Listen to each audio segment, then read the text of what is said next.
13वां अध्याय। आगामी 7 मनवंतरों का वर्णन।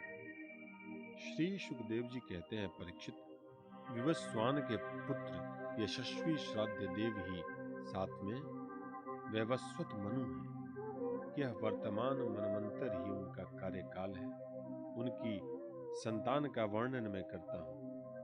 वैवस्वत मनु के 10 पुत्र हैं। इक्ष्वाकु, नभग, धृष्ट, शर्यात, नरिश्यंत, नाभाग, दृष्ट, करुष, प्रेषद्र और वसुमान। परीक्षित, इन मनवंतर में आदित्य, वसु, रुद्र, विश्वदेव, मरुदगण, अश्विनी कुमार और ऋभु ये देवताओं के प्रधान गण हैं और पुरंदर इनका इंद्र है। कश्यप, अत्रि, वशिष्ठ, विश्वामित्र, गौतम, जमदग्नि और भरद्वाज ये सप्तर्षि हैं। इन मनवंतर में भी कश्यप की पत्नी अदिति के गर्भ से आदित्यों के छोटे भाई वामन के रूप में भगवान विष्णु ने अवतार ग्रहण किया था। परीक्षित, इस प्रकार मैंने संक्षेप में तुम्हें 7 मनवंतरों का वर्णन सुनाया। अब भगवान की शक्ति से युक्त अगले आने वाले 7 मनवंतरों का वर्णन करता हूँ। परीक्षित, यह तो मैंने तुम्हें पहले 6ठे स्कंद में बता चुका हूँ कि विवस्वान भगवान सूर्य की 2 पत्नियां थीं, संज्ञा और छाया। ये दोनों ही विश्वकर्मा की पुत्री थी। कुछ लोग ऐसा कहते हैं कि उनकी एक तीसरी पत्नी बड़वा भी थी। मेरे विचार से तो संज्ञा का ही नाम बड़वा हो गया था।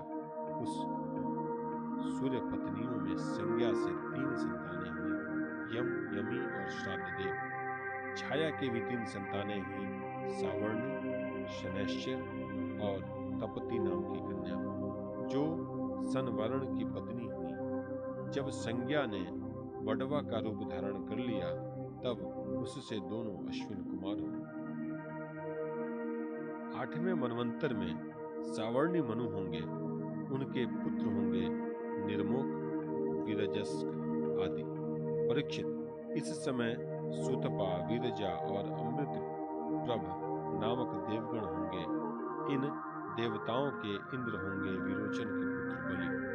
विष्णु भगवान ने वामन अवतार ग्रहण करके इन्हीं से 3 पग पृथ्वी मांगी थी, परंतु इन्होंने इनको सारी त्रिलोकी दे दी। राजा बलि को एक बार तो भगवान ने बांध दिया था, परंतु फिर प्रसन्न होकर उन्होंने इनको स्वर्ग से भी श्रेष्ठ सूतल लोक का राज्य दे दिया। वे इस समय वहीं इंद्र के समान विराजमान हैं। आगे चलकर यही इंद्र होंगे और समस्त ऐश्वर्य से परिपूर्ण इंद्र का पद का भी परित्याग करके परम सिद्धि प्राप्त करेंगे। गालब, दीप्तिमान, परशुराम, अश्वत्थामा, कृपाचार्य, ऋष्यशृंग और हमारे पिता भगवान व्यास, ये 8वें मनवंतर में सप्तर्षि होंगे। इस समय ये लोग योग बल से अपने अपने आश्रम मंडल में स्थित हैं। देवगुह्य की पत्नी सरस्वती के गर्भ से सार्वभौम नामक भगवान का अवतार होगा। यही प्रभु पुरंदर इंद्र के स्वर्ग का राज्य छीनकर राजा बलि को दे देंगे। परीक्षित, वरुण के पुत्र दक्ष सावर्णी 9वें मनु होंगे। बुध केतु, दीप्त केतु आदि उनके पुत्र होंगे। पार, मरीचिगर्भ आदि देवताओं के गण होंगे और अद्भुत नाम के इंद्र होंगे। उस मनवंतर में धुत्तिमान आदि सप्तर्षि होंगे। आयुष्मान की पत्नी अम्बुधारा के गर्भ से ऋषभ के रूप में भगवान का कालावतार होगा। अद्भुत नामक इंद्र उन्हीं की दी हुई त्रिलोकी का उपभोग करेंगे। 10वें मनु होंगे उपश्लोक के पुत्र ब्रह्म सावर्णी। उनमें समस्त सद्गुण निवास करेंगे।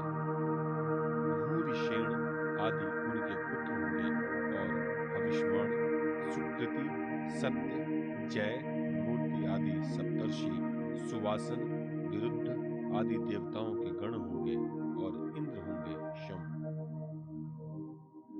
विश्व सृज की पत्नी विशुचि के गर्भ से भगवान विश्वक्सेन के रूप में अंशावतार ग्रहण करके शंभु नामक इंद्र से मित्रता करें। 11वें मनु होंगे अत्यंत संयमी, धर्म सावर्णी। उनके सत्य, धर्म आदि 10 पुत्र होंगे। विहंगम, कामगम, निर्वाणरुच आदि देवताओं के गण होंगे। अरुणादि सप्तर्षि होंगे और वैधृत नाम के इंद्र होंगे। आर्यक की पत्नी वैधृता के गर्भ से धर्म सेतु के रूप में भगवान का अंशावतार होगा और उसी रूप में वे त्रिलोकी की रक्षा करेंगे। परीक्षित 12वें मनु होंगे रुद्र सावर्णी। उनके देववान, उपदेव और देवश्रेष्ठ आदि पुत्र होंगे। उन मनवंतर में ऋतधामा नामक इंद्र होंगे और हरित आदि देवगण। तपोभूमि तपस्वी अग्निध्रक आदि सप्तर्षि होंगे। सत्यसाह की पत्नी सुमृता के गर्भ से स्वधाम के रूप में भगवान का अंशावतार होगा और उसी रूप में भगवान उस मनवंतर का पालन करेंगे। 13वें मनु होंगे परम जितेंद्रिय देव सावर्णी। चित्रसेन, विचित्र आदि उनके पुत्र होंगे। सुकर्म और सुत्राम आदि देवगण होंगे तथा इंद्र का नाम होगा दिवसपति। उस समय निर्मोक और तत्वदर्श आदि सप्तर्षि होंगे। देवहोत्र की पत्नी बृहति के गर्भ से योगेश्वर के रूप में भगवान का अंशावतार होगा और उसी रूप में भगवान दिवसपति को इंद्रपद देंगे। महाराज 14वें मनु होंगे इंद्र सावर्णी। उरु, गंभीर बुद्धि आदि उनके पुत्र होंगे। उस समय पवित्र चाक्षुष आदि देवगण होंगे और इंद्र का नाम होगा शुचि। अग्नि, बाहु, शुचि, शुद्ध और मागध आदि सप्तर्षि होंगे। उस समय सत्रायण की पत्नी विताना के गर्भ से बृहम भादानु के रूप में भगवान अवतार ग्रहण करेंगे तथा कर्मकांड का विस्तार करेंगे। परीक्षित, ये 14 मनवंतर भूत, वर्तमान और भविष्य तीनों ही काल में चलते रहते हैं। इन्हीं के द्वारा एक सहस्त्र चतुर्युगी वाले कल्प के समय की गणना